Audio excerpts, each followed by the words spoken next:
주님의 마음을 본받는 자, 그 맘에 평강이 찾아오면 험악한 세상을 이길 힘이 하늘로부터 임함이로다.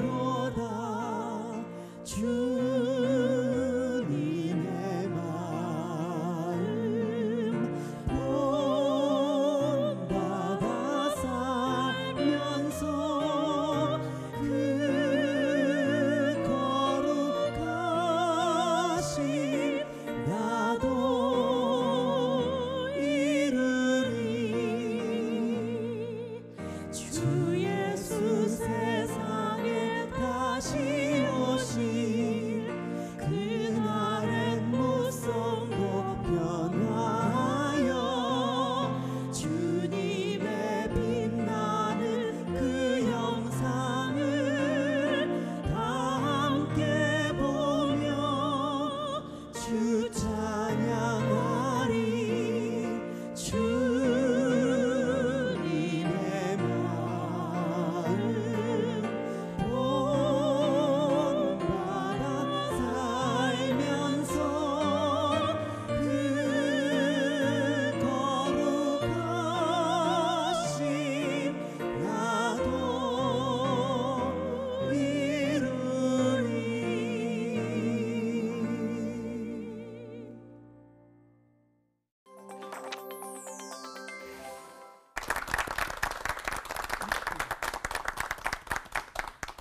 주님의 마음을 본받아서 거룩에 이르는 삶.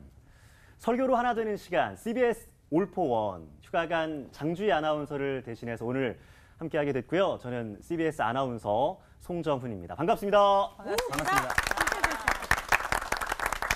네, 여러분은 누구 닮으셨다는 얘기를 들으시나요? 보통 성격, 외모, 엄마요. 엄마, 뭐 아빠, 예, 할머니 이런 얘기들 보통 들으실 텐데, 근데 우리에게는 아버지가 한 분 더 계시잖아요. 네. 하늘아버지. 네. CBS 올폰 오늘 주제는 내 안에 있는 하나님의 성품을 찾아보는 시간 마련했습니다. 보통 그 이름이 그 사람의 성품을 뭐 반영한다고들 하잖아요. 하나님도 여러 개의 이름을 갖고 계십니다. 혹시 그 생각나는 이름 있으세요?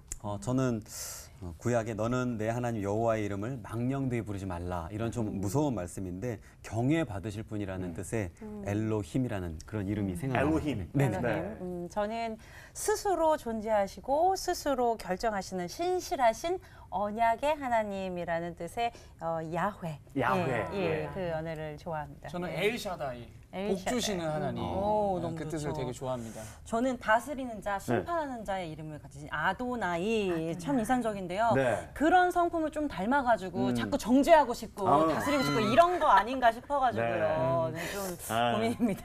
우리가 하나님의 형상을 따라 지어진 사람이지만 하나님의 성품과는 좀 거리가 먼 언행과 행동을 할 때가 많아가지고 괴로울 때가 있는데, 오늘 하나님의 성품을 제대로 깨닫게 해주실 세 분을 저희가 또 모셨습니다. 김병삼 목사님, 지형은 목사님, 김관성 목사님 나와 계십니다.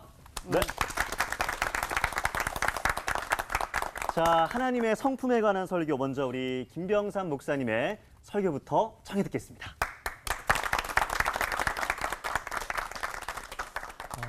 안녕하세요. 안녕하세요.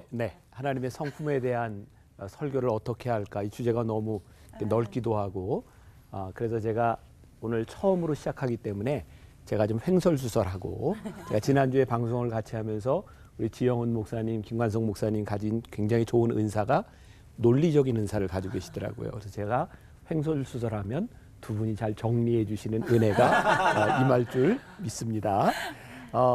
그리고 오늘 이렇게 나오기 전에 지영훈 목사님이 굉장히 인상적인 이야기를 하셨어요.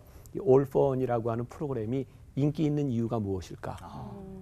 근데 저한테 그런 얘기 하셔서 저는 목사님 때문에 뭐 이런 얘기를 하는 줄 알았어요. 그랬더니 설교가 짧아서 아. 예, 7분, 8분 안에 끝나는 그래서 그 이야기를 듣고 횡설수설하되 짧게 해야 되겠구나라는 생각을 하게 되었습니다. 하나님의 성품에 대해서 뭐 여러 가지 이야기할 수 있고 이제 전반부에 하나님의 이름에 대해서 이야기했고 네. 그 이름을 통해서 하나님의 성품이 드러나기도 하죠. 하나님께서 인간을 창조하실 때 하나님의 형상을 따라 우리를 창조하셨다. 그러니까 우리들에게 어느 정도 하나님의 성품이 있을 것 같기도 해요. 그런데 문제는 뭐냐면 인간들이 죄를 지음으로 인하여 하나님의 성품을 잃어버린 거죠. 그리고 우리들에게 주어진 숙제는 구원의 문제뿐만 아니라 구원과 더불어서 하나님의 성품을 회복해야 되는 문제가 있는 것 같아요. 그러니까 하나님 우리를 하나님의 형상을 따라 우리를 창조하신 우리의 성품이 있고 잃어버린 것 그리고 회복해야 되는 것, 이 문제를 이 성품과 함께 좀 다루어 봐야 되지 않을까. 고린도후서 5장 17절에 아주 유명한 말씀이 있습니다. 그런즉 그리스도 예수 안에 있으면 새로운 피조물이라. 이전 것은 지나갔으니 보라 새 것이 되었도다. 그러니까 새로운 피조물은 이전 것과 구별이 되는 것이죠. 근데 이게 구원이라고 하는 말은 사실 회복입니다.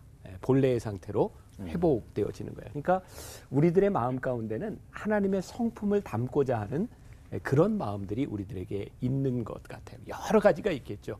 그리고 오늘 여기에서 이야기하는 하나님의 성품, 그래도 우리들이 한 부분만 아는 것일 것 같아요. 어쨌든 우리들에게는 그런 욕망이 있는 것 같아요. 근데 우리가 여기에서 구별해야 될 것이 있어요.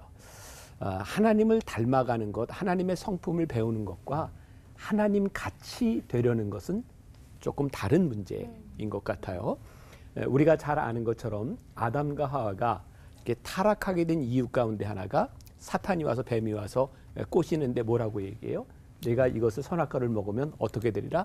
하나님 같이 되리라. 그러니까 인간에게 하나님과 같이 되려고 하는 마음들이 있는 것 같아요. 이것도 우리가 좀 이제 구별해야 되겠다.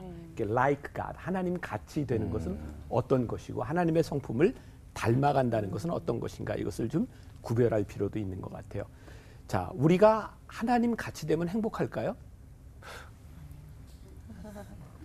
아닐 것 같아요. 아마 아담과 같이. 하와는 예. 하나님 같이 되면 굉장히 행복하리라는 생각도 했던 것 같아요. 하나님 같이 되면 내가 전지전능하게 무언가를 할 수 있으리라. 그런데 아담과 하와가 선악과를 따먹는 순간 하나님 같이 되었어요. 어떻게?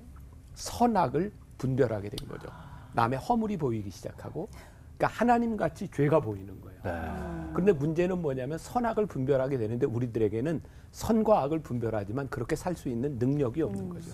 그러니까 우리들이 하나님 같이 되는데, 선악을 분별하는 사람이 되는데 하나님과 비교해 보면 우리는 열등한 거예요. 우리들에게 죄책감이 들어오는 것은 뭐냐면 순종하는 존재가 아니라 하나님 같이 되어서, 우리 지민 자매가 아까 이야기했죠. 누군가를 이렇게 정죄하고 이러는 것들, 내가 그 자리에 올라가는데 사실 나는 그런 능력이 없는 거죠. 그러니까 능력이 없는 사람이 힘을 가지면 불안한 거예요. 두려운 거예요. 그러니까 하나님 같이 되려고 생각했던 사람들이 하나님이 두려워서 숨죠. 그러니까 하나님을 숨는 존재가 불행하게 되는 겁니다. 그러니까 하나님과 같이 되는 게 우리들의 행복한 것이 아니라 하나님을 닮아가려고 하는 그 성품이 무엇인가, 우리 신앙인들이 생각해야 될 부분일 것 같아요. 네, 여러 가지가 있겠지만 저는 하나님의 성품을 담는다고 할 때 하나님께서 우리들에게 말씀하셨던 것, 내가 거룩하니 내가 거룩한 것처럼 너희도 거룩하라. 그러니까 우리가 이 성품이 회복되고 새로운 피조물로 살아가는 데 있어서 제일 중요한 것이 거룩에 대한 문제일 것 같아요. 자, 그럼 제가 여러분들에게 그런 질문을 던져볼게요. 거룩이 뭐죠? 거룩도 너무나 많은 정의를 가지고 있어요. 무엇이 거룩한지 우리의 삶으로 뭐 여러 가지 이야기할 수 있는데, 우리가 잘 아는 이사야 6장에 보면 이사야가 하나님께 이렇게 소명을 받는 장면이 나와요. 거기에 거룩하다, 거룩하다, 거룩하다. 제가 이렇게 영어 성경을 보다가 굉장히 흥미있는 구절을 이렇게 보게 되었는데, 거기에 blameless라고 하는 말이 있다. blameless. 누가 욕을 먹지 않는다. 근데 저는 이제 그렇게 성경을 봤어요. 이사야가 거룩하다, 하나님 앞에서 거룩하다고 이야기할 때 이 거룩은 하나님이 욕을 먹지 않는 것. 저는 여기에 굉장히 중요한 부분이 있는 것 같아요. 우리들이 거룩한 하나님의 성품을 닮아갔을 때에 그 거룩함이 드러나는 것은 뭐냐면 우리를 통해서 하나님이 욕을 먹지 않을 때 그것이 거룩이다. 저는 요거 하나만 생각하면 좋겠다. 그러니까 나는 옳다고 생각하지만 내가 옳다고 주장하는 것 때문에 하나님이 욕을 먹어. 그럼 거룩이에요, 아니야? 아니죠. 내 옳은 것을 포기함으로 인하여 하나님의 의가 드러나. 그러면 내려놓을 수 있을 때 우리는 하나님의 성품을 닮아가는 사람이 되는 거예요. 그러니까 예수님께서 이 땅 위에 오셔서 보이셨던 하나님의 신성 가운데 예수님께서 보이시려고 했던 가장 중요했던 것이 뭐냐면 하나님의 뜻을 이루는 것이었어요. 그러니까 어제 지난주에 나왔던 주기도문하고도 일맥 상통하는 부분인데 거룩함이라고 하는 것은 하나님의 뜻과 하나님의 의가 드러나는 것.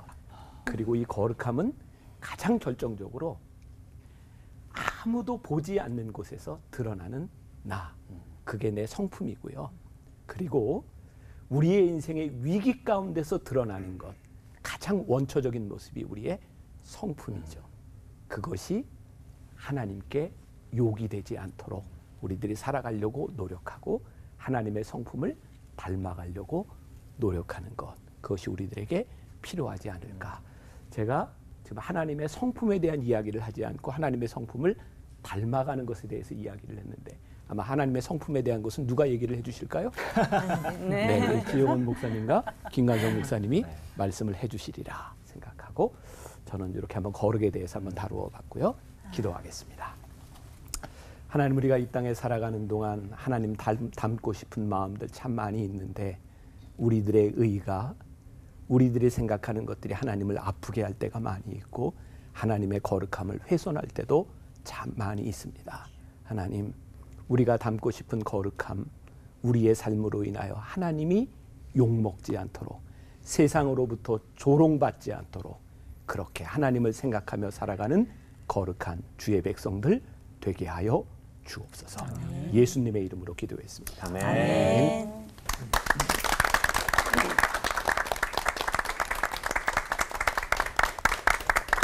예수 믿는 거 우리가 보통 신앙생활을 그렇게 얘기하잖아요.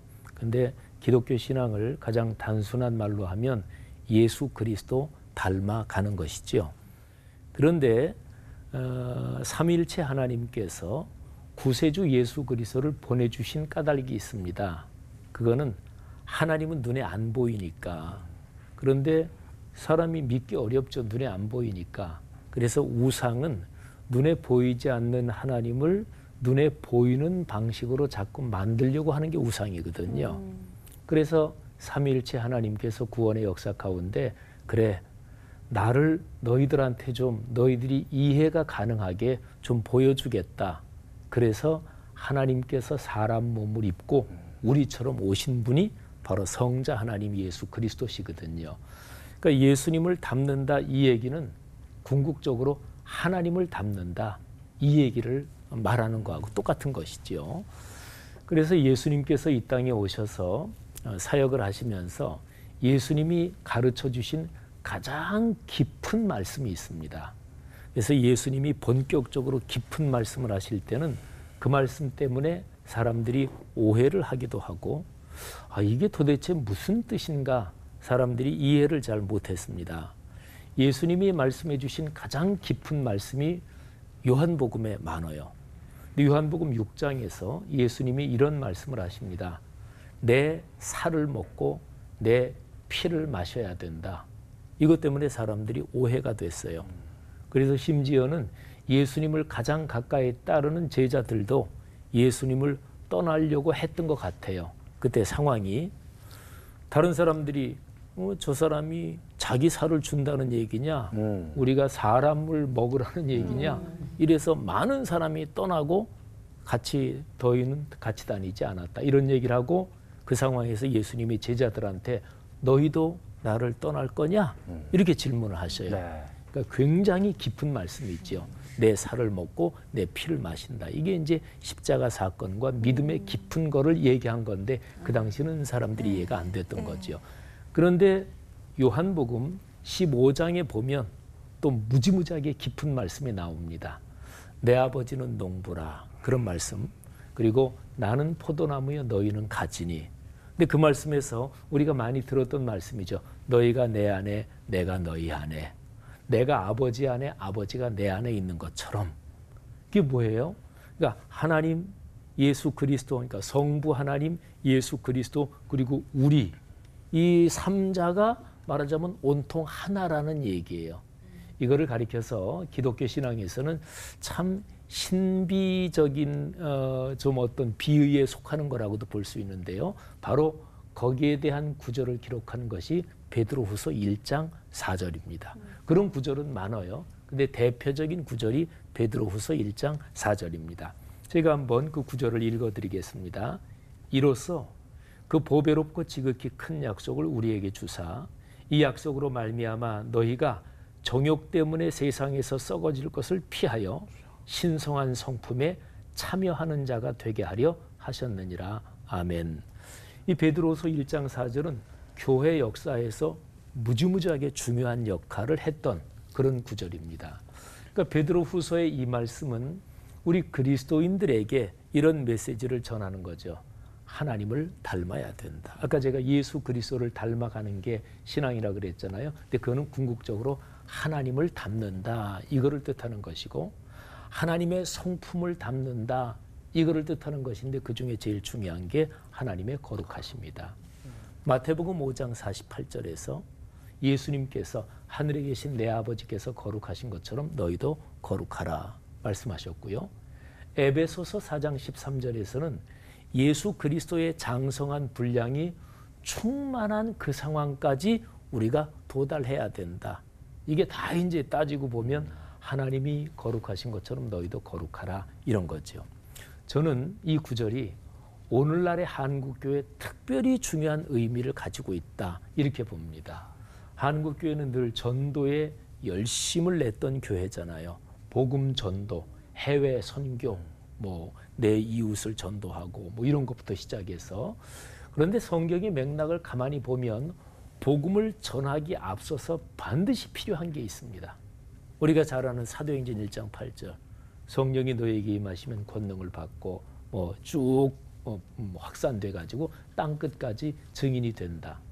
근데 사도행전 1장 8절에는 성령이 너에게 임하시면 그 다음에 갈라디아서 5장에 기록된 성령의 열매 그거를 꼭 결합시켜서 읽어야 됩니다. 그러니까 한국교회는 사도행전 1장 8절을 교회 교세를 늘리기 위해서 교회 등록 신자를 늘리기 위해서 사도행전 1장 8절을 그 도구로 너무 많이 사용해 먹은 거예요. 근데 사도행전 1장 8절 자체는 성령이 임하시면 전도를 하게 된다. 요거 이전에 증인이 된다. 증인, 사람 인자잖아요. 네. 그러니까 사람이 된다. 그러니까 성경의 기본 명령은 어떤 존재가 되느냐 이게 먼저입니다. 그러고 나서 어떤 행동을 하느냐, 액션을 하느냐 이게 뒤에요. 이건 기독교 2000년 역사, 기독교 신앙에서 굉장히 중요한 것입니다. 어떤 존재가 되느냐 이게 어떤 행동을 하느냐보다 반드시 먼저여야 한다. 그래서 예수님도 나가서 복음 증거하기 전에 함부로 나가지 마. 너희가 성령에 사로잡힌 사람이 돼야 된다. 그러니까 그리스도인이 먼저 되는 게 먼저예요. 그리스도인답게 사는 것보다. 그러니까 하나님의 성품을 담는 거. 우리 오늘 한국교회 너무나 필요하잖아요.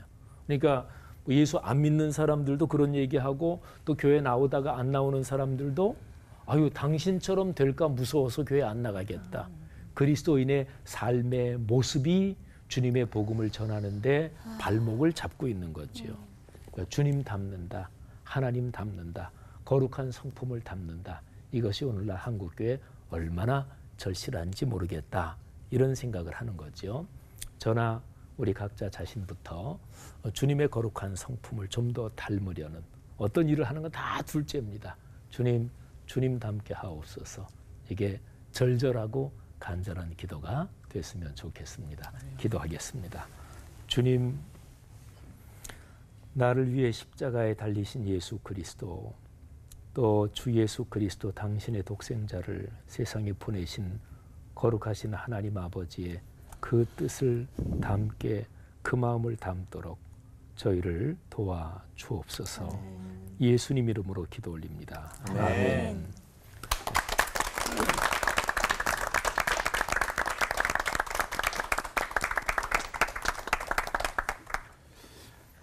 반갑습니다.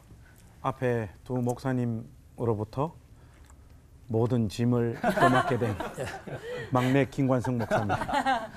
한 존재의 성품을 알아보는 가장 좋은 방법은 그 사람이 평상시에 어떤 행동들을 반복하는가.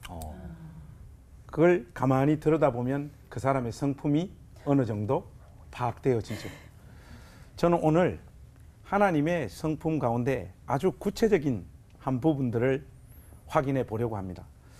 오늘 여러분들과 함께 확인해 볼 말씀은 창세기 49장에 있는 내용인데요. 이 창세기 49장은 야곱이 죽기 전에 자기 자식들에게 유언하는 내용입니다. 그래서 여러분 잘 알다시피 요셉이나 유다 같은 아들들에게는 굉장히 좋은 말로 축복해 주잖아요. 유언이라는 게 그거지 않습니까? 죽기 전에 자식을 향하여 축복하는 말들. 그런데 야곱의 아들 중에는 요셉과 유다만 있었던 것이 아니라 다른 아들들도 많이 있었는데, 특별히 5절에서 7절 말씀에 보니까 시므온이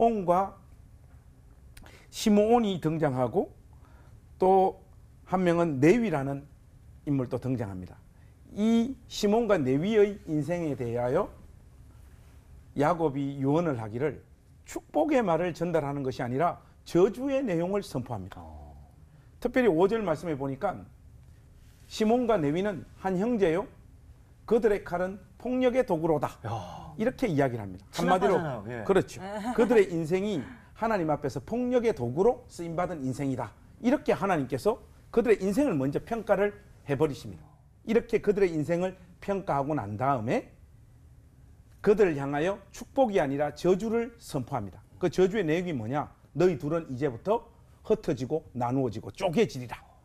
이 저주가 전달되어집니다. 우리가 이렇게 들으면 별거 아니네 하는 이런 느낌을 받지만은, 흩어지고 나누어지고 쪼개진다고 하는 것은 구약 성경 안에서 한 개인이나 지파가 하나님으로부터 받을 수 있는 가장 큰 벌과 저주예요. 우리는 성경을 꼼꼼히 추적해 들어가지 않기 때문에 이 야곱의 저주가 그들의 삶에 어떻게 구체적으로 적용되는지 잘 몰라요. 그런데 실질적으로 한번 확인을 해보면 민수기 1장에 보면 이스라엘 백성들 중에 20세 이상 50세 이하 남자들, 전쟁에 참여할 수 있는 각 사람들의 수를 지파별로 다 계수하는 장면이 나오잖아요. 그때 보면 오늘 저주의 주인공 중에 한 사람인 시므온 지파의 인구 숫자가 59,300명이에요. 그런데 26장에 가면 인구 센서스를 한 번 더 실행합니다. 거기에 시므온 지파의 인구수를 확인해 보니까 22,200명. 반토막이 나버립니다. 12지파 중에 인구수가 가장 급격하게 줄어드는 지파가 바로 시므온 지파예요. 여기서 끝나는 게 아니에요. 여호수아 19장에 가보니까 가나안 정복 전쟁을 앞두고 모든 지파가 자기에게 할당되어진 땅을 다 정복해서 가나안 땅 들어가서 그 땅에서 사는데 시므온 지파만이 자기에게 할당되어진 땅을 정복하지 못해요. 그래서 19장에 보니까 유다 지파 속으로 시므온 지파는 흡수 통합되어집니다. 존재 자체가 사멸되어집니다. 흩어지고 나누어지고 쪼개진다라고 하는 이 저주가 시므온 지파의 운명이 되어버려요. 그런데 동일한 저주를 전달받았던 이 네위 지파의 삶의 전개가 좀 재미납니다. 모세가 산에 기도하러 올라갔다가 내려왔을 때 하나님의 언약 백성들이 금송아지 세워놓고 우리를 가나안 땅으로 인도할 여호와 하나님이라고 예배하고 있었잖아요. 이 범죄에 가담했던 자들을 하나님께서 한 사람도 남김없이 다 죽이라고 명령하시죠. 이 명령을 친히 받들었던 지파가 누구냐? 네위 지파예요. 이날 하루에만 3,000명가량 되는 하나님의 언약 백성들이 죽습니다. 그런데 하나님은 이 수고를 네위가 하나님 앞에 헌신한 것으로, 그리하여 하나님께서 네위 지파에게 복을 주시겠다라고 약속을 하는 거예요. 여기에서 오늘 7분 설교가 좀 어려워지기 시작합니다. 왜 그런가 하면 네위는 이제 하나님으로부터 저주도 받고 복도 받아야 되잖아요. 그러네요. 여러분, 저주도 받고 복도 받는다는 게 이게 쉬운 문제가 아니에요. 이게 어디서 풀리는가 하면 신명기 33장에 가보면 레위 지파에게 임한 복이 뭔가 하면요, 12지파 중에 제사장 지파로 하나님께서 레위 지파를 세우십니다. 이게 하나님께서 레위 지파에게 주시는 복의 내용이에요. 하나님 말씀을 가르치고 하나님의 백성들이 하나님 앞으로 나아갈 수 있는 제사를 집전하는 제사장 지파. 12지파는 레위 지파가 빠져버리면 거룩의 상태가 유지되어지지 않기 때문에 하나님의 임재가 이스라엘 백성들과 함께하지 못합니다. 레위 지파가 존재하기 때문에 이스라엘의 거룩이 유지되어지고 하나님의 임재가 함께하는 것이거든요. 여기까지 설명을 드리면 목사님 그건 복이고 저주는 어디 갔나요? 근데 여러분 저주가 뭐였죠? 흩어지고 나누어지고 쪼개지는 거였죠. 레위 지파는 이 저주를 어떻게 받는가 하면 정말 재미납니다. 나머지 11지파는 전부 다 각 지파별로 묶여서 살아요. 근데 레위 지파만이 제사장 지파, 그 복을 집행하기 위하여 44개 성읍으로 흩어지고 나누어지고 쪼개져서 제사장 직분을 수행한단 말이에요. 이 뭔 말인가 하면 레위 지파에게 있어서는 저주가 복에게 삼킨가 되어버린 거예요. 그러니까 저주가 저주로 시몬 지파처럼 끝나지 않고 저주가 하나님의 영광을 드러내고 주의 백성들을 섬기는 도구로 바뀌는 거예요. 하나님께서 일하시는 방식이 바로 이렇습니다. 여러분 십자가 사건을 한번 보십시오. 이제 다 끝난 거잖아요. 십자가에서 죽어버리면 예수님이 다 끝나버린 거잖아요. 이제 다 끝났구나 하는 그 상황에 하나님은 그 십자가 사건을 붙잡아 부활의 역사를 만들어내잖아요. 이게 하나님께서 가지고 계시는 성품, 일하시는 방식의 아주 중요한 한 국면이라는 것을 여러분 잊지 마십시오. 우리의 실패, 우리의 눈물, 우리의 한숨으로 점철되어진 우리의 인생. 일평생 열심히 살았는데 내가 생각해도 내 삶이 마음에 들지 않습니다. 초라하고 형편없는 삶의 결과를 남기고 눈을 감아야 되는 그 마지막 순간까지 내몰리는 인생이 저와 여러분이에요. 우리는 이 세상적인 어떤 것들로 자랑할 만한 것들이 별로 없는 사람들이지 않습니까? 오늘은 화장을 해서 여러분들이 멀쩡하지. 여러분이나 저나 다 별 볼 일 없는 인생. 그런데 이런 초라하고 눈물과 한숨으로 점철되어진 이 인생도 하나님 능하신 손 위에 올려지게 될 때 하나님의 영광을 빚어내고 드러내는 도구로 하나님께서 반전시키시는 하나님이라는 사실을 잊지 마십시오. 아멘. 십자가를 붙잡아 부활의 역사를 만드신 것처럼 우리의 저주 같고 벌을 받는 듯한 초라한 그 삶을 붙잡아 가장 큰 영광을 받으시는 하나님, 그 하나님이 여러분의 아버지라는 사실을 잊지 마시고 오늘도 별 볼 일 없는 여러분의 그 삶을 그 누구보다 진지하게 살아내는 참된 신자들이 되어주시기를 우리 주님의 이름으로 축복합니다. 아멘. 기도하겠습니다. 하나님,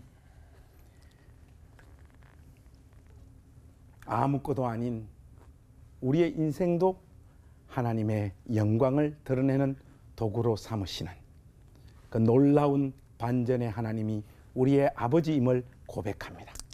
그리하여 오늘 우리를 찾아오는 별 볼 일 없는 우리의 삶과 인생을 그 누구보다 진지하게 살아내기로 마음먹습니다.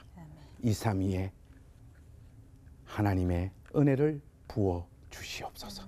예수님의 이름으로 간절히 기도하옵나이다. 아멘. 아멘.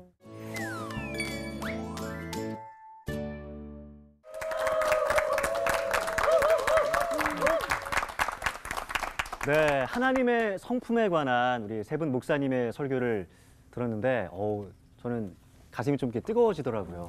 거룩에 대해서도 언급을 하셨고 하나님이 욕먹으면 안 되시는데 우리가 거룩하게 살고 있는지 좀 돌아볼 수 있었고 또 역전시키는 저주를 복으로 바꾸시는 하나님에 대해서도 만날 수 있었는데 하나님의 성품과 관련된 궁금증들 차근차근 지금부터 한번 풀어가 보겠습니다. 어떤 궁금증 있으십니까? 저는 뭐 이제 좀 원론적으로 먼저는 성품이라는 것이 과연 우리가 어떻게 보아야 될지 좀 더 깊이 좀 한번 말씀해 주셨으면 좋겠고 또 하나님의 그 형상과 성품이 우리 인간에게 우리 자녀들인 우리 인간들에게 어떻게 성품과 또 이렇게 성격으로 발현되는지 좀 어려운 말이긴 한데 그걸 좀 이해하기 쉽게 좀 설명을 좀 부탁드리고 싶습니다. 전도사님의 질문이 어렵다라기보다는 오늘 주제가 어려워요. 그래서 주제가 지금 그러네요. 질문하는 것도 그렇고 좀 어려운데 특히 하나님의 성품에 대해서 이야기를 하는데 시작할 때 우리 여기 이제 패널들이 전부 하나님의 이름에 대해서 이야기했잖아요. 성경에는 여러 하나님의 이름들이 나와요. 왜 그런 이름들이 나왔을까요? 역사적인 사건, 어떤 사람을 통해서 그 사람들이 경험했던 하나님인 거예요. 그러니까 경험했던 하나님이 다른 거예요. 나를 고쳐주시는 하나님, 승리하게 하시는 하나님, 여러 경험이 되는 거예요. 그러니까 하나님의 성품을 우리 인간들이 정의를 내리거나 이렇게 얘기하는 것 자체가 굉장히 어려운 거죠. 단지 우리는 하나님의 성품을 경험하는 거예요. 그러니까 우리가 말하는 하나님의 성품은 굉장히 부분적인 우리의 경험일 뿐이고, 또 하나님이 우리 인간들을 창조하셨어요. 근데 하나님은 동일하게 우리를 찍어내신 것이 아니라 크리에이티브하게 창조하셨잖아요. 그러니까 다 다르게 만드신 거예요. 그러니까 우리 인간들은 다 달라요. 그런데 이제 우리들에게서 나타나는 하나님의 형상, 하나님의 성품이라고 하는 건 굉장히 부분적인 거겠죠. 그리고 성품이라고 하는 것은 하나님의 형상이 우리들 인간 가운데서 만들어진 성품이라고 하는 것은 시간이 지나면서 만들어지는 게 저는 성품이라고 생각해요. 그래서 우리 인간들에게 있는 성품이라고 하는 것은 다른 말로 이야기하면 인격일 수 있는 거죠. 그래서 우리들이 아까 목사님 말씀하신 것처럼 사랑하며 하나님을 닮아가는 그런 닮아가는 것들이 어느 날 보니 나의 성품이 되어 있는 거죠. 그 성품이 하나님을 닮아 있는 한 부분의 모습인 거죠. 그래서 우리 사람들에게 있어 제일 좋은 것은, 우리가 닮아가는 하나님의 성품 중에 제일 좋은 것은 내가 가지지 못한, 내가 극복하고 싶은 나의 단점들이 이렇게 하나님의 성품을 닮아가도록 이렇게 노력하는 부분들. 그래서 우리가 그것을 이제 성화된다 그러잖아요. 그래서 예수 믿는 우리들에게 제일 큰 핵심적인 그런 질문이 그런 것 같아요. 지난해보다 오늘 내가 나아졌나? 저는 제가 설교할 때 그런 얘기를 종종 하는데, 이제 교인들 앞에서 우리 집사람한테 내가 종종 묻는 게 있다. 작년보다 올해 내가 나아졌나? 예스. 그러면 저는 아직 자격이 조금 있는 것 같아요. 내가 어떤 목사로서의 자격 이런 게 아니라 내가 나아졌다고 하는 부분에 대해서 내가 아직은 여기 서 있어도 되겠구나. 그런데 그게 끝나면 우리는 참 하나님 앞에 쓰임받기 힘든 일이 아니겠는가. 그래서 성품은 만들어지고 훈련되어지고 점점 더 나아지고 뭐 그런 것이 아닐까. 사모님이 그 기분이 안 좋으실 때 그 물어보시면 아니 뭐 타이밍도 중요하다. 싸웠을 때 물어보지 그 정도 마시고. 센스는 하나님의 성품과 형상에 대해서 얘기를 들었습니다. 우리의 노력도 필요하지만 하나님께서도 일하시는 부분이 있다. 예. 근데 진짜 하나님의 형상을 담는 하나님의 형상에 참여한다는 거, 이건 뭘까요? 그래서 준비했습니다. 네. 훈과민의 질문 타임! 갈수록 좋습니다. 발전하네. 네네. 아니, 저는 지영은 목사님께 여쭤보고 싶습니다. 설교를 들으면은 거룩한 바보가 되어라, 거룩을 이룩하여라부터 시작해서 기타 등등의 이제 구별된 설교, 뭐 거룩에 대한 설교를 들어봤는데, 그럼 과연 어떻게 하면 구체적으로 거룩하게 살 수 있는지 좀 이야기해 주시면 좋을 것 같습니다. 그 거룩함이라는 단어 안에 이제 구별된다 이런 뜻이 기본적으로 들어 있거든요. 그러니까 거룩함이라는 것은 죄와 구별되는 것이고, 그리고 속된 것과 구별되는 것. 구약 성경을 보면 그게 아주 명백하지요. 그래서 제사장 역할을 하는 뭐 아론의 후손이라든지 레위인들은 뭐 다른 것과 구별되고, 뭐 구약에는 굉장히 많이 나오죠. 그러면 어떻게 하면 좀 더 거룩해질 수 있느냐? 그러면 단어 자체로 보면 좋지 않은 것들이랑 구별돼야 됩니다. 그러면 끊어야지요. 예를 들어서 야, 내가 얼마나 그 맛있는 음식을 보고도 참을 수 있느냐? 그리고 음식을 갖다 놓고 막 이거 안 먹어야지 그럴 필요 없단 말이죠. 내가 너무 과식을 하면 음식을 안 보이게 하는 게 좋은 거죠. 그러니까 죄, 악, 못된 것들은 가능한 대로 거리를 물리적인 거리도 띄고 그렇게 이제 구별을 해야 되는 거죠. 근데 이게 소극적인 방법이라 그러면 적극적인 것은 거룩에 전염되면 되는 거죠. 그러니까 거룩함 이거를 좀 더 이룰 수 있는 그 분위기 무드 속으로 들어가서 사람은 시간, 에너지 또는 뭐 이 정신적인 생각 이 모든 게 한계가 있잖아요. 시간도 한계가 있고 뭐 가진 돈도 한계가 있고 그러면 내가 가진 이런 모든 가용 가능한 리소스들 이거를 거룩한 그쪽하고 자꾸 연관시켜야 되는 거죠. 그러면 뭐 아무래도 생각하는 게 한계가 있는데 네. 거룩한 거 자꾸 생각하다 보면 다른 거 생각할 시간이 없잖아요. 그죠? 또 돈도 그쪽으로 자꾸 쓰다 보면 다른 데 돈 쓸 돈이 없을 거 아니겠어요. 그러니까 어떻게 보면 사람이 제한적인 존재이기 때문에 어떻게 하면 거룩해지느냐, 거룩함에 이르느냐, 그거는 자꾸만 그쪽으로 가까워져야 된다고 봅니다. 근데 여기서 좀 더 솔직한 질문을 드려보자면요. 우리 김병상 목사님께 질문 드리고 싶은데요. 다행입니다. 좀 네. 더 솔직한 질문이 좋아요. 좀 더 솔직하게. 네. 우리 모두가 하나님의 형상대로 지어졌고 또 하나님의 성품대로 이렇게 지녔다고 하는데 왜 이 모양인지 자꾸만 이렇게 죄를 짓고 또 아까 말씀드렸지만 정죄하고 이런 성품들이 보일 때가 많아서 좀 좌절스러운데요. 이럼에도 불구하고 하나님의 그 형상이 여전히 우리 안에 존재하는지가 좀 궁금합니다. 조금 전에 설교할 때 네. 이제 했던 이야기이기도 한데 하나님이 우리를 창조하실 때 우리들에게 하나님의 창조의 형상을 주셨잖아요. 이제 창조의 원형인 거예요. 그런데 우리가 죄 지은 우리가 이제 죄 가운데 이제 빠진 불순종함으로 인하여 하나님의 형상을 잃어버린 거죠. 잃어버렸다고 하는 건 없는 건 아니에요. 그러니까 이 어거스틴이라고 하는 그 교부가 그 죄에 대해서 설명하면서 죄라고 하는 것은 우리들이 죄를 경험하잖아요. 악한 것들을. 근데 그거는 실제 존재가 아니다. 그래서 뭐라고 표현하냐면 선의 결핍이라고 표현을 했어요. 그러니까 하나님은 세상을 선하게 창조하셨고 우리들이 경험하는 악은 하나님이 악을 창조하신 것이 아니라 선이 결핍되면 악한 모습이 드러나는 거예요. 그래서 예를 들어서 빛이 이렇게 있으면 어둠이 물러가잖아요.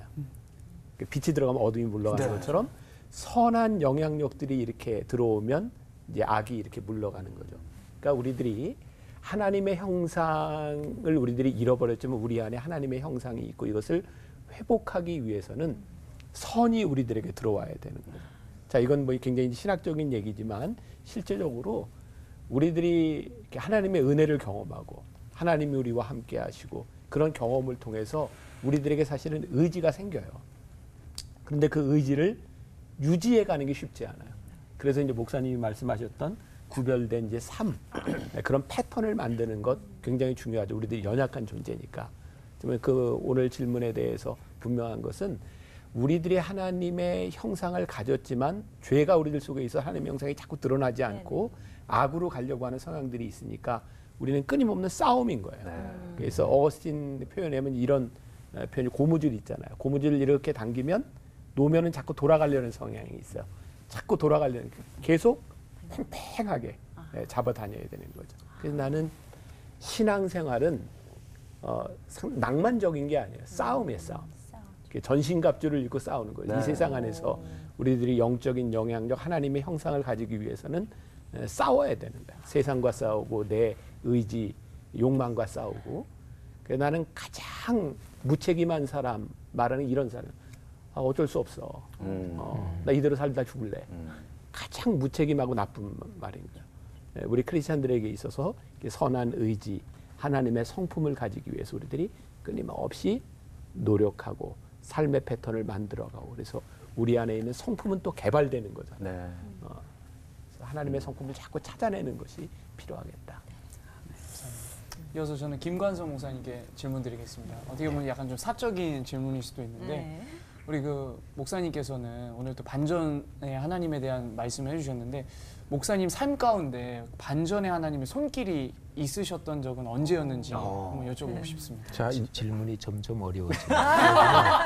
솔직하게 얘기해서 그리고 여기는 사적인 거, 사적인 거 얘기하기가 제일 힘들죠. 사적인 질문 하지 마세요. 전화로 물어보세요. 오늘 프로그램이 올포원에서 새롭게 하소서로 지금 이제 바뀌고 있습니다. 저 같은 경우에 그 지금 목회하는 거 직전에 목회하는 그 여건들이 참 힘들었던 교회였어요. 참 좋은 분들하고 목회를 했지만은 저희 가족이나 제가 또 맡아야 되는 현실은 참 고통스러웠습니다. 경제적으로도 힘들었고 특별히 사택이 지하 사택이어서 여러분들 이번에 혹시 뭐 우리 그 기생충이라는 영화 보셨는지 모르겠지만은 옛날에 우리가 살던 집하고 똑같더라고요. 반지하. 예, 반지하가 아니고 완전 완전 지하. 지하, 네. 사택이 지하에 있어서 나름 뭐 좋은 것도 있었어요. 겨울엔 따뜻하고 여름에는 시원해요. 하는데 참 이게 만만치가 않아요. 아침에 일어나면 뭐 곰팡이가 많이 껴 있다든지 또 여름에 장마가 오면 사택이 침수가 돼. 그러면 하나님은 주로 낮에 비를 안 주시고 밤에 새벽에. 그러면 주여. 우리 아들 그 지호하고 현관에서 그 넘치는 턱이 요 정도 되는데 물을 안 퍼내면 사택이 침수되기 시작하니까 제가 지호 보고 지호야 홍수가 임했다 빨리 나와라. 우리 지호가 그때 초등학교 6학년이었는데 같이 밤새도록 그 물을 퍼냈던 날들. 그리고 또 다 좋은데 화장실이 없어요. 그 화장실을 가려면 계단 위로 올라서 교회 문 열고 동네 그 앞에까지 가야 돼요. 또 화장실도 없고 여름에 장마가 들이닥치고 곰팡이 피고 이러니까 애들이 그런 환경 속에서 아빠는 뭐 목회를 한다고 하지만은 참 어렵죠. 가다 보니까 저도 지치더라고요. 그리고 아내도 힘든 시간들을 많이 보냈고요. 그러니까 우리 고향에 우리 어머니 돌아가셨는데 그때 이제 주일날만 되면 전화를 주세요. 관성아, 이번 주에는 손님들 많이 왔나? 우리 어머니는 교회가 뭔지 잘 모르고 손님들. 엄마 손님들 많이 안 왔다. 우리 어머니 하시는 말, 내가 너를 낳아서 키운 장본인인데 너는 목사 스타일 아니다. 노가다 스타일이다. 울산에 내려와서 중공업에 비정규직으로 취직하면 정상적으로 돈 벌어서 애들 공부시키는 거 엄마 죽기 전에 한 번만 보여달라고 우리 어머니 막 애원하시는 거예요. 저도 가다 보니까 지치더라고요. 지쳐. 더 이상 하나님 앞에서 더 이제 목회 못하겠다고. 저의 능력과 힘으로 더 이상 이걸 지속할 수가 없습니다. 내 인생도 너무 비참하고. 그래서 목회는 이제 거의 그만두려고 마음을 먹고 있었더라고요. 그때 이제 그 우리 지호, 아들 지호가 그 초등학교 학교에서 글쓰기를 했는데 그 고양시에서 1등을 했어요. 오. 뭐 교장 선생님이 저보고 지호가 글을 참 잘 쓴다 하더라고요, 우리 아들이. 그래서 뭐 인생이 힘든데 아들 뭐 글 좀 잘 쓰는 거 그거 뭐 귀에 들어오겠습니까? 아, 그렇습니까? 그냥 그러고 말았어요. 근데 좀 있다 보니까 지호가 이 고양시 대표로 경기도대회 글쓰기 대회를 출전을 하게 됐어요. 그래서 제가 아비로서 아들한테 꿈과 희망도 줘야 되지만 아버지는 현실도 가르쳐야 되잖아요. 김지호, 니는 안 돼 임마. 여기는 대치동 학원가에 논술훈련 집중적으로 받은 아들 전부 다 온다 애들. 그리고 교수님 아들, 선생님 아들, 큰 교회 목사님 아들 다 온다. 너는 출전하는 데만 의의를 가지면 된다. 딴 애들은 공부할 때 너는 글쓰기 대회 나가는 그것만 해도 초등학생에게는 큰 보람 아니겠냐 하니까 아빠 여기가 그런 대회냐 하니까 편안하게 가. 아빠가 10,000원 줄 테니까 떡볶이 사 먹고 학교 하루 빠져먹는다. 그 기분으로 그냥 갔다 와. 그래서 아무 기대를 안 하고 보냈어요. 근데 우리 지호가 그 경기도대회 어린이 글쓰기 대회에서 대상을 타가지고 아무 기대를 안 했는데 깜짝 놀랐어요. 너 도대체 어떻게 무슨 글을 썼어 하니까 나 아빠 말 듣고 절대 비관 정신으로 나는 안 된다, 나는 안 된다 이런 마음으로 시험장 들어갔는데 심사위원 선생님이 초등학교 글쓰기는 띄워쓰기, 맞춤법, 논리, 내용 이런 것보다 글 내용이 감동적이면 상을 탄다고 하시길래 아빠가 내가 무슨 글을 써야 될지 그 순간에 영감이 떠올랐어요. 또 목사 아들이라고 단어를 영감이 근데 글 제목이 뭐야 하니까 글 제목이 홍수와 요강이에요. 화장실이 없어서 우리는 매일 아침에 요강을 버렸는데 한 번은 제가 요강 버리기 싫어가 우리 지호한테 맡겼는데 지호가 이거 들고 가다가 계단에서 쏟은 거. 그 저하고 이 물 퍼내던 거, 요강 나르던 거 그걸 쫙 쓴 거예요. 홍수와 요강이라고 하는 것은 제 개인적으로는 저의 삶의 비참한 결과잖아요. 근데 홍수와 요강이라고 하는 단어를 제가 들었을 때 야, 내가 다시 용기 내서 목회해야 되겠다. 나는 실패했고 나는 비참하다고 생각했던 그 삶의 내용도 하나님은 그걸 붙잡아 우리 삶의 기쁨도 주시고 하나님의 영광을 드러내시는구나. 그때 제가 결심했어요. 하나님 다시 목회하겠습니다. 끝까지 가겠습니다. 그러나 큰 교회에서 불러주면 바로 가겠습니다. 그게 제가 기억하는 반전을 일으키시는 하나님의 그 스토리의 한 내용입니다. 박수 한번 주세요. 와, 정말 새롭게 하소서 듣는 줄 알았어요, 진짜. 예. 어휴. 지호를 아들을 통해서 또 하나님이 역전시키시는, 반전시키시는 그 삶을 또 나눠주셨는데, CBS 올폰 오늘은 하나님의 성품, 하나님의 형상에 대해서 얘기를 나누고 있는데, 우리 세 분 목사님, 신앙생활을 처음 시작하셨을 때, 그리고 지금 이 자리까지 오셨는데, 그동안의 시간 동안, 아까 성화 말씀도 잠깐 하셨는데, 하나님의 형상으로 어떻게 빚어져 왔는지 궁금하거든요. 처음의 모습과 지금의 모습, 비포 앤 애프터. 예. 궁금해요. 아까 김병삼 목사님이 사적인 질문하지 말라고 그랬는데 네, 어떻게 하죠? 예, 궁금한데. 그 사적인 질문에 대한 답은 제가 전문가니까. 전문으로. 제가 먼저 알겠습니다. 하겠습니다. 저 같은 경우에는 전형적인 그 다이펑셔널 패밀리라고 하죠. 역기능 가정 속에서 자란 사람이에요. 그리고 우리 부모님들은 예수 믿지 않았고 우리 가문에 그 누구도 하나님을 믿는 사람이 없었어요. 아버지는 알코올 중독이었고 한평생 돈을 벌어본 적이 없고 저의 기억 속에 남아있는 아버지의 모습은 매일 술 마시고 노름하고 어머니 두들겨 패고 아이의 마음에 그런 환경 속에 노출되어지다 보면 저의 의지하고 상관없이 어마어마한 상처들이 새겨지고 네. 삐뚤어지고 어그러지게 되어지죠. 이제 그런 모습을 안고 저는 교회를 가서 예수님을 믿었어요.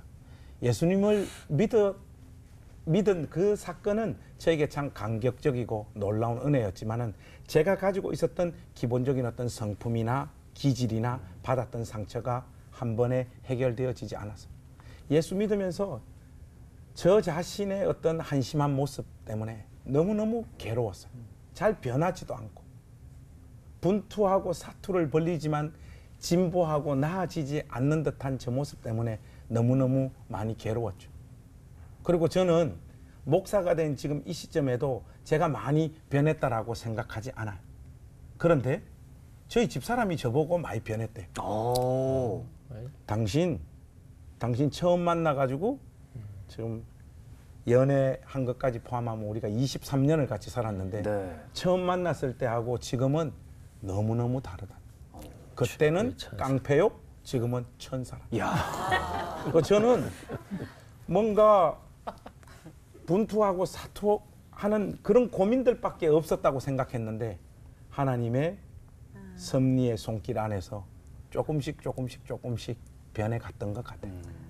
그래서 내 존재를 이렇게 생각할 때 별로 변한 것 같지 않고 아까 우리 지민 자매님 목사님께 질문한 걸로 보면 내 꼴이 한심한 거예요.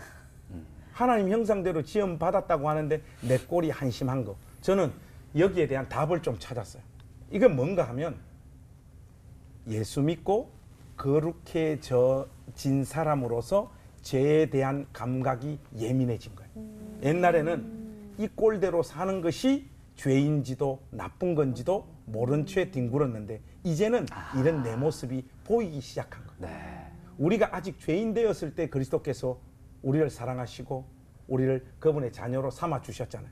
지금은 죄인 되었던 그때보다는 꽤나 괜찮은 사람이 되었다라는 거예요. 그런 마음들 갖고 여러분들의 신앙의 여정들, 남은 여정들 힘내서 걸어갔으면 좋겠습니다. 저는 고등학교 1학년 때 예수 믿으면서부터 큐티를 배웠어요. 그때가 큐티가 대학생들 젊은이 선교단체에서 제도권 교회로 처음 들어올 때가 70년대 중반입니다. 저는 그때 신앙생활을 시작했고 선배들한테 큐티라는 걸 배워서 저는 지금까지 살아오면서 말씀을 묵상하고 묵상해서 깨달은 말씀대로 사는 게 이게 그리스도인의 삶이다. 이런 거를 예수 믿은 초창기부터 신앙의 칼라라 그래요. 스타일이라 그래요. 그런 게 사실은 저는 그렇게 형성됐는데 그래서 이제 제 언어로 표현하면, 제 언어가 아니라 그 히딩크 감독의 언어로 표현하면 나는 아직도 배고프다. 나는 아직도 여전히 제 자신을 돌아보면 야, 이거 진짜 부족한 거 투성이고, 근데 현재 진행형으로 어떨 때는 게으를 때도 있지만 말씀을 묵상하고 걸어가고 있다. 그게 이제 제가 하나님께 굉장히 감사한 것 같아요. 근데 아까 제가 내려놓는다, 비운다 이런 표현을 했잖아요. 근데 제 속에 있는 내 생각이 종종 강할 때 그 면을 참 이게 다스리기가 쉽지 않은 것 같아요. 그리고 약간 이게 급한 거하고도 좀 연관이 있고, 또 종종 내가 목사인데 내가 신학을 공부할 만큼 했는데 그러면서 내 논리가 강해질 때 그런 거하고 연관해서도 그래, 다 별거 아닌데 내려놔야지. 그리고 좀 더 주님과 이렇게 가만히 있어야지. 이런 면에서 계속 하나님이 저를 훈련시키시는 것 같습니다. 사람마다 다 어떤 뭐 형편이랄지 환경, 상황이 다를 수 있는데 하나님은 세심하게 각 사람의 가장 그 연약한 부분도 어루만지시고 다시 회복하시고 결국 또 이끌어 오시는 분이심을 우리 세 분 말씀을 통해서 느낄 수가 있었습니다. 귀한 말씀을 나눠주신 우리 세 분께 여러분 다시 한번 따뜻한 박수 보내주시기 바랍니다. 네. 자, CBS 올폰 다음 시간에는요, 이제까지 들어보지 못한 처음 듣는 로마서를 만날 수 있습니다. 성경이 반지라면 그 반지의 보석이라 불리는 로마서, 그 정수가 우리 삶에 던지는 메시지를 분명하게 만날 수 있는 시간 될 것으로 기대하는데요. 자, 오늘도 민과 훈 커플의 네. 리드로 인사드리고 예, 마무리해야죠. 네. 하나님의 성품에 참여함으로 기쁘게 하나 되는 시간 올포 와! 수고하셨습니다. 수고하셨습니다.